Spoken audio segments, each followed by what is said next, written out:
Carolina Panthers quarterback Bryce Young on Monday was benched in favor of Andy Dalton less than 24 hours after coach Dave Canales declared that the top pick of the 2023 draft would remain his starter for Sunday's game against the Las Vegas Raiders. Young, 23, becomes the first quarterback selected number 1 in the common draft era, that's since 1967, to be benched for non-injury reasons in his second season.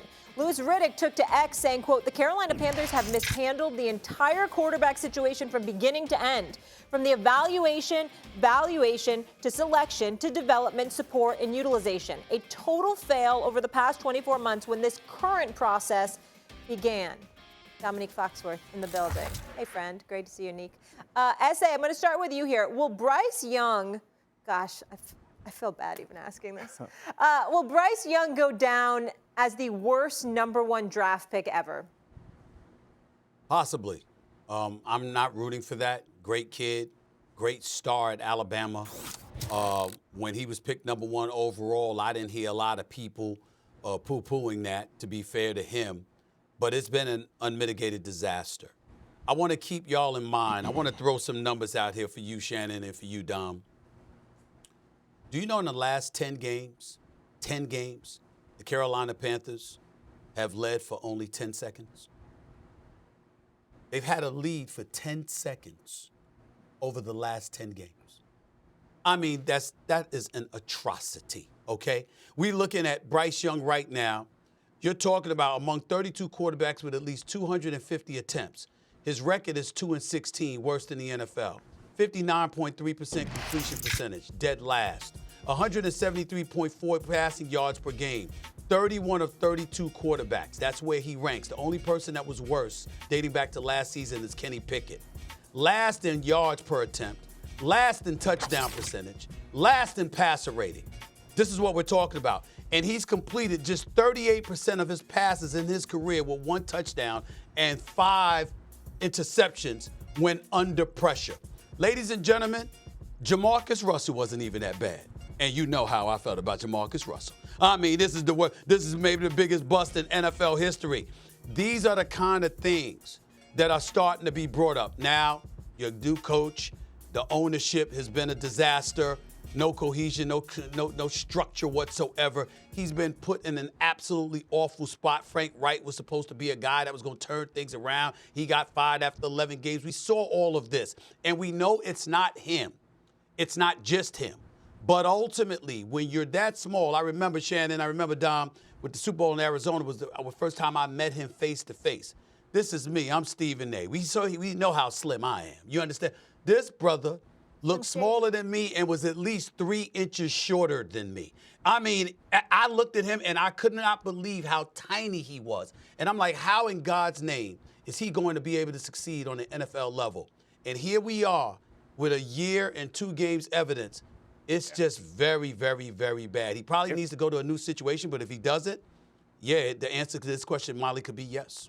If you are like a physical outlier, which he is in that position, then you have to be like a positive outlier in some other way. And I think that it's not that he has an exceptionally strong arm or exceptionally accurate or anything like that. It's his brain. It's his processing. And the problem is, in this situation, when you're not given high-level receivers or great protection or consistency and continuity, you're not given the opportunity to display that intelligence and display that processing speed and be the best player that you can be. And I think that it's fair to say that maybe he is going to be the biggest bust, but it's important to put the responsibility where it belongs. Like the Panthers have the biggest bust in history. Like this, you think of the decisions that David Tepper has made. Steve Wilkes took over that team and was doing a great job and rebuilt that team and won more games than anyone thought they was possible. You know what he did with him? He fired him and brought in the guy that was supposed to be the savior in Frank Reich. Fired him after 11 games, paid him a bunch of money to go away. The same thing with the quarterback. They go and find this quarterback. They trade everything away to get a quarterback that they know is going to be the answer. And after, I think, 19 games, they're already moving on from him. There's no sort of consistency and continuity in that organization. They put a guy in a bad situation, and they've tried to fix it by just making new fires and hires and just moving the deck chairs around as if it's going to change anything. So it's unfortunate to me that Bryce Young's name is going to be attached to this, because the name that should be attached to it is David Tepper or the Carolina Panthers. This is their fault, and I think it's most often the case when we have a highly drafted quarterback fail, it's the fault of the organization. That, as Louis Riddick said, and Molly read it earlier, it's a mistake in evaluation, execution. Like, these are the things that are the reason why these quarterbacks aren't having success. It's not because they aren't talented. If they weren't talented, we wouldn't draft them so high. I agree with both of you. Jamarcus Russell, you get the guy that was behind, I forget his name, that was behind Peyton Manning. I think you have to throw his name. Ryan Leaf. I think you have to Ryan throw him in. Yes, you have to throw him into the equation. Fox, you said something very interesting, saying processing. Well, I can't process. I process it. He ain't got no help. Yeah. Who are you supposed to throw the ball to? Adam Thielen is 24 months younger than me. I'm about to be 57 next year. So, well, who is he going to throw the ball to? I mean, you trade DJ Moore. Normally, when you get a quarterback, you try to give him weapons. Look at the weapons that they've given Caleb Williams. They draft Rome Odunze in the first round. They make a trade for Keenan Allen, and they re-sign DJ Moore. So they automatically give him weapons, and Cole Kmet was already there. So they already look at CJ Stroud. Tank Dell, Nico Collins is already there. What do they go do? They go trade for Stephon Diggs. You see what they did? Dalton Schultz was already there. All these other young quarterbacks, they're surrounding them with talent. You see what they did with Tua? They're like, man, Tua's a buzz.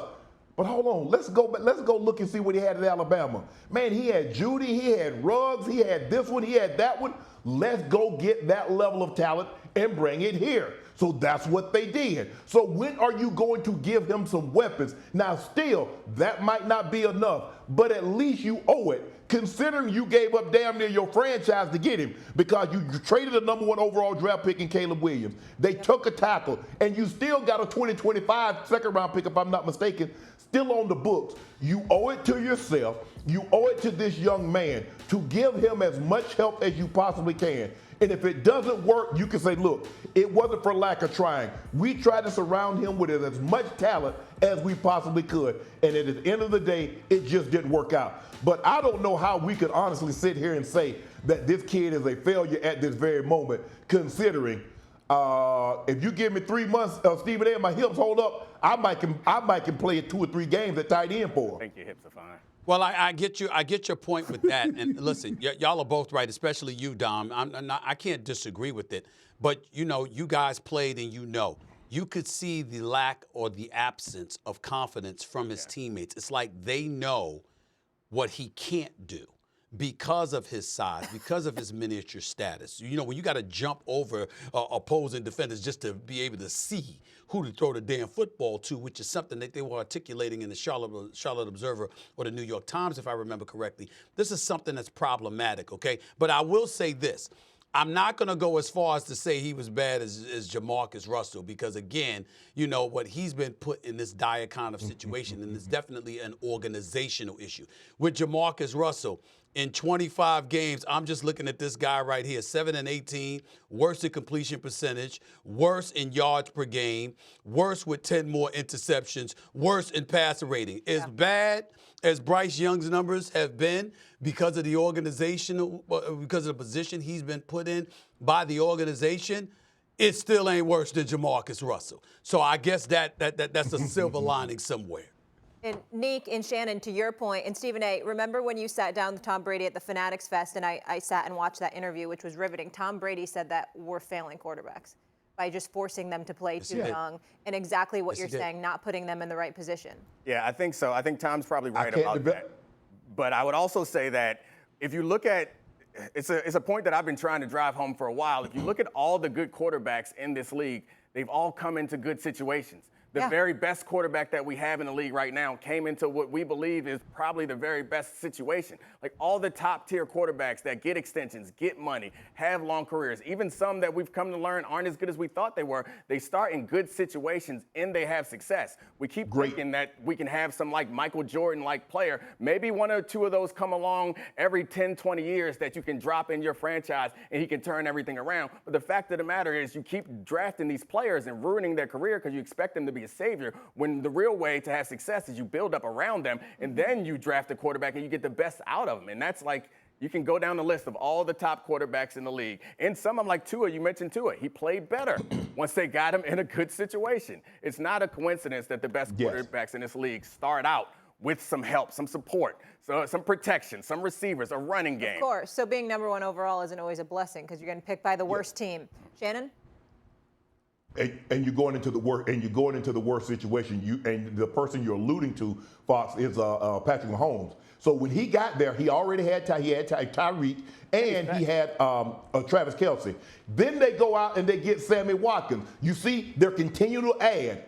And he was like, you know what? I'm going to let you wait a minute. Now, normally when they draft these quarterbacks number one overall, they clear the decks for him. They don't want no veteran guy in there. They want to start him. Tom Brady said they're failing these guys. Well, they've invested so much money. Caleb Williams got $40 million guaranteed. And I can't wait 2 to 3 years to see how good you are, because guess what? At the end of that third year, I'm going to have to give you $300 million. So right now, I need to find out whether or not you can play immediately. And that's what's happening. These guys, a lot of these guys, they aren't ready to play at this level. I'm not saying they won't be in time. Give them a year, but teams are unwilling to take that kind of. Teams are unwilling to give time. Most of these teams are as impatient as I am. And we see what's happening, because after like a year and a half, they're like, man, this guy can't play. It's not that he can't play. You put him in an unattainable situation. You don't have talent around him like he had. I guarantee you, Alabama had better skill positions for Bryce Young than what he absolutely has in Carolina.